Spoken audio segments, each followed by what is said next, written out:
This podcast is produced by the Fireside Chat Club of Canada. So I think probably the best way to get an accent out of me is to get me singing.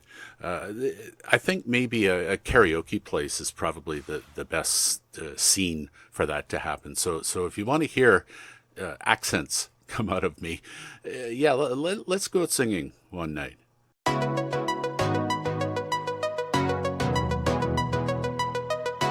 Hello, and welcome to Canada as I see it.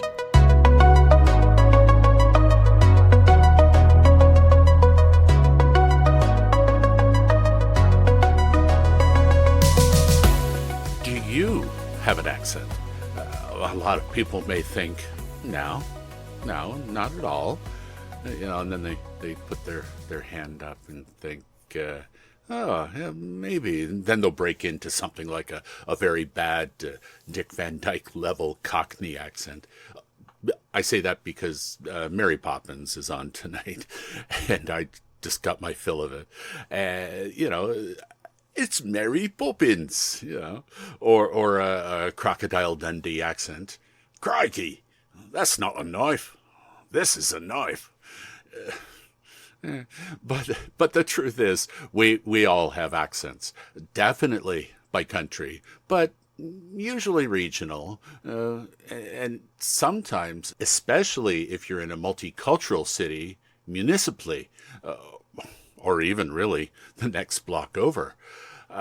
Today, yeah, I guess you got that from the top of the show. Today, I'm looking at the Canadian accent. Oh yeah, it's there.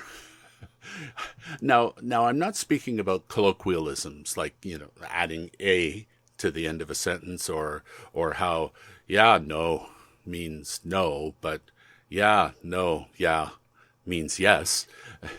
And I'm not going to go all hoser on you and tell you to take off, eh?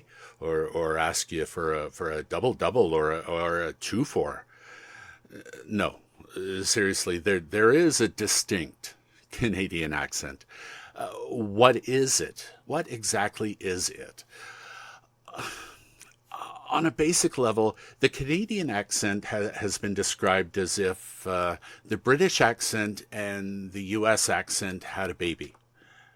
That doesn't mean that we just straight up started using specific elements of either. No, it's like true genetics, where you might have your father's eyes and your mother's penchant for air snapping a bed sheet prior to laying it down.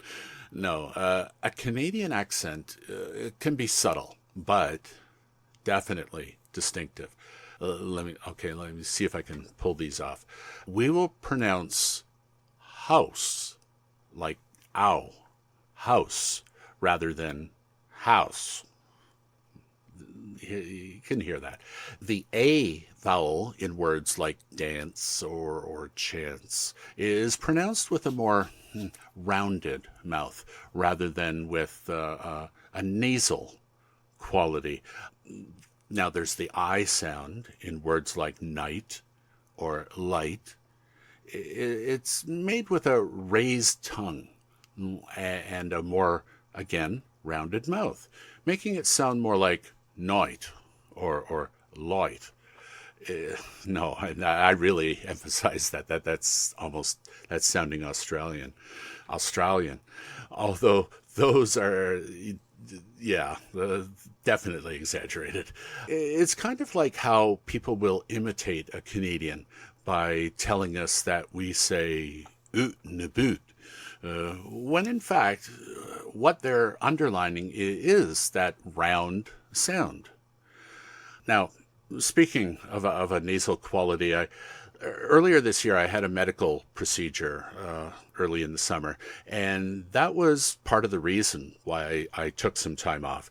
And I have discovered that my voice, since the before time, has gone from being centered more in my chest to one of a higher tone.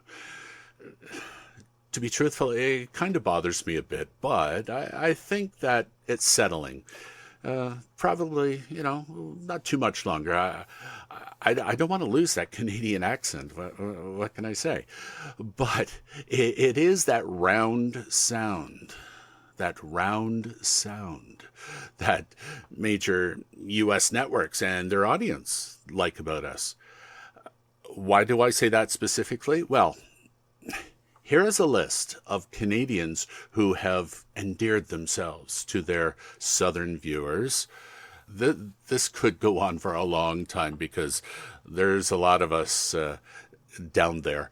But I'm only going to pick a few. So let's go with the major networks. Morley Safer. Now, when you heard this name on television, you most likely knew it was time for that program with the stopwatch, 60 Minutes. And that's been around for as long as I've been watching television. He worked at CBS from 1964 to his death in 2016. Now there's Peter Jennings, a.k.a. Peter Charles Archibald Ewart Jennings, CM. CM wasn't part of his name. He actually was awarded the Order of Canada. He was a Canadian and American journalist. He was best known as serving as the sole anchor for ABC World News Tonight from 1983 until his death from lung cancer in 2005. Let's see, from Fox, we have John Roberts. Now, that may not ring any immediate bells, but if I said J.D. Roberts, yeah, him. He first started working in radio at the local college station, CFRE FM in Mississauga, but you likely know him best as a VJ with Much Music, and then as an anchor with City Pulse News. And finally, we have from NBC, and well, between Morgan Freeman and him, he's one of my most favorite voices, Keith Morrison. He's known as the storytelling murder mystery guy from the 34-year-old show Dateline. He's actually been with them for 30 of those years. Keith actually began his career in his home province of Saskatchewan, which it's coming up for one of the shows where I showcase the provinces. So if you're from Saskatchewan, please get me your stories in. But then he moved on to CTV's Canada AM in 1973, and then CBC as a political correspondent for the Journal. So there's definitely something there. Yeah, y'all like our voices. I've heard that it's almost a subliminal thing. The measured, mellifluous tones, the fullness of the voice, the roundness that send out a calming, comforting wave to the viewers. I have, speaking of my voice, I have shifted my voice through the years. It used to be very 70s rock DJ sounding, yeah. Very bouncy, definitely not very Canadian. I thought that's what people wanted to hear. Then almost to a reading voice, something that was neutral and unlikely to offend. But lately, I've taken to a more natural sound, conversational, and I feel about as Canadian as it can get. Less filling, more taste, you could say. There are other influences to a Canadian accent. Well, with Canada's mosaic of cultures, we seem to be able to adopt elements of them into what is already naturally Canadian, making the sound even more Canadian. Now, what do I mean? Well, I know for one that a French touch creeps in every once in a while. I mean, I can see and say the word dépanneur without thinking about how to say it. Or let's take that Kia vehicle, the Sportage. If you watch ads from the U.S., and I heard someone say it the other day. It was a celebrity. I can't think of who it is right now, but he said the Sportage, and yeah, that really caught me. But really, the French influence with the accent and the pronunciation, it comes mainly from watching hockey games from Montreal back in the 70s. Speaking of accents and voices, last weekend, I may have mentioned this 3 or 1,000 times before. I got together with some university friends. It's an annual thing that literally brings people from across the country together. One of my friends, Kat, told us a story about her home province, British Columbia, back in episode number 87. She's a professor in the broadcast department at the British Columbia Institute of Technology. Her podcast is called Ignite My Voice, and she tells the stories of announcers and podcasters and how they have navigated the oral world. I did post a link to her site, which just isn't about the podcast, but is for those who want to learn how to harness their inner voice. I will be putting a permanent link on my site at warpole.ca on the Friends tab. Just check the front page, look across the top, and you'll see that tab. If you're interested in learning about your voice and how to use it, please check them out.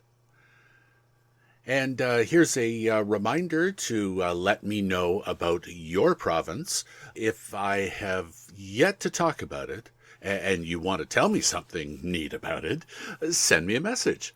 You can either read it and send me the file, or a little story written out that I can read for you. Send them to me at asiseeit at warpole.ca. That's WHORPOLE.ca. And I'll include it in the podcast and, of course, give you credit. And someone who has a very distinctive accent and who has been listening for a long time and who is a supporter of the podcast in many ways. He introduced the show today. Thank you so very much, Vladimir. Now, you heard me say just now, support. Well, do you like what you hear? Do you enjoy listening to what I produce? If so, please consider supporting my cause. If you go to warpole.ca, you'll see a little yellow icon in the upper right corner, close to where that Friends one was that I just told you about. But this one is labeled Buy Me a Coffee. If you click on it, you'll have an opportunity to send some money my way, as little or as much as you like. Although, I have to say, those pre-selected buttons they have there are so enticing. Your support will help me maintain the equipment and maybe expand. You never know. And it will pay for outings I might take to get to the heart of some stories. It honestly does let me know that you're out there and am hopefully entertaining you. I've had a couple of people do so. Why not be the next? Canada, as I see it, is a production of the Fireside Chat Club of Canada. Our theme music is Night Owls by Brayton Deal. I'm here every Sunday for another look at how I see Canada. Thank you for listening. Have yourselves a wonderful week.